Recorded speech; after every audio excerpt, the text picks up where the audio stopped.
మిత్రమా అందరికీ కూడా గుడ్ మార్నింగ్ అండి. ఈరోజు అయితే నేను మొక్కలకి నీమ్ ఆయిల్ అయితే స్ప్రే చేస్తున్నాను. ఇదిగోండి 10 లీటర్స్కి 10 ml చొప్పున తీసుకొని దాన్ని అయితే ఫిల్టర్ చేసుకోవాలి. ఇక నేనైతే ఫనల్ పెట్టేసి ఫిల్టర్ చేసుకున్నాను, జాలి పెట్టి ఫిల్టర్ చేసుకున్నాను. ఇదిగోండి రెడీమేడ్ ఫిల్టర్ ఫనల్. ఈ యొక్క ఫనల్ ఏంటంటే మన దగ్గర ఉన్నటువంటి వేస్ట్ ప్లాస్టిక్ బాటిల్స్ ఉంటాయి కదా, దాన్ని పైన పార్ట్ కట్ చేశాను.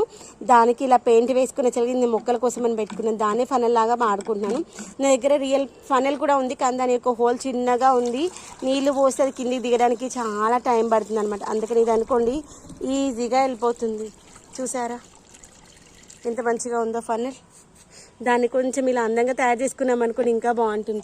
ఈరోజైతే నేను మొక్కలకి నీమ్ ఆయిల్ స్ప్రే చేస్తున్నాను. నీమ్ ఆయిల్ స్ప్రే చేయడం వల్ల చాలా ప్రయోజనాలు అయితే ఉన్నాయి ఫ్రెండ్స్. మనము మొక్కలకి ఈ యొక్క వర్షాకాలంలో పెస్టులు ఎక్కువగా వస్తూ ఉంటాయి కదా, ఆ యొక్క పెస్ట్ కంట్రోల్కి అయితే ఈ యొక్క నీమ్ ఆయిల్ చాలా బాగా పనిచేస్తుంది. ఇదిగో దీనికి క్యాప్ టైట్ చేసుకున్న తర్వాత ఇదిగో నేను మీకు కొన్ని చూపిస్తానండి. డ్రాగన్ మొక్కకి మంచిగా పూత వస్తుంది. I'm so happy. ఇదిగోండి అక్కడక్కడ పూతనైతే స్టార్ట్ అయిపోయింది. ఇదిగోండి ఇక్కడ కూడా ఉంది.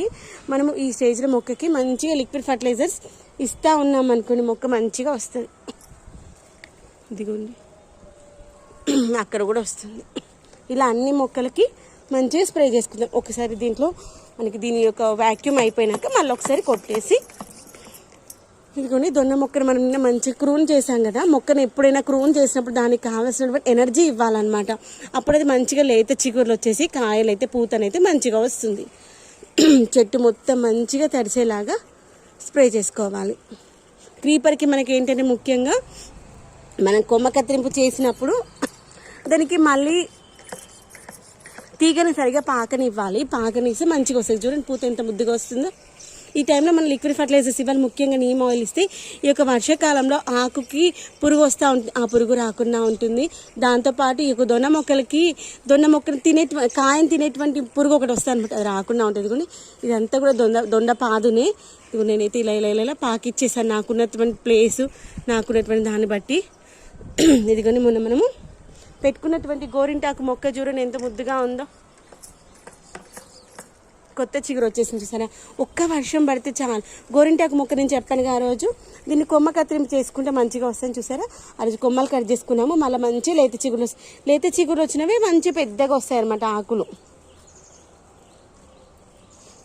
ఇక్కడ నేను దొండది పాదు పెట్టేసుకున్నాను అనమాట, దుంప.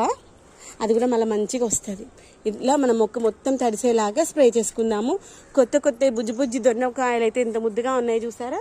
వీటికి ఇక మళ్ళీ మనకు పెస్ట్ రాకుండా ఉండాలి అంటే మంచిగా లిక్విడ్ ఫర్టిలైజర్స్ అయితే ఇచ్చుకుంటూ ఉండాలి. ఇదిగోని మనం పెట్టుకున్న కొబ్బరి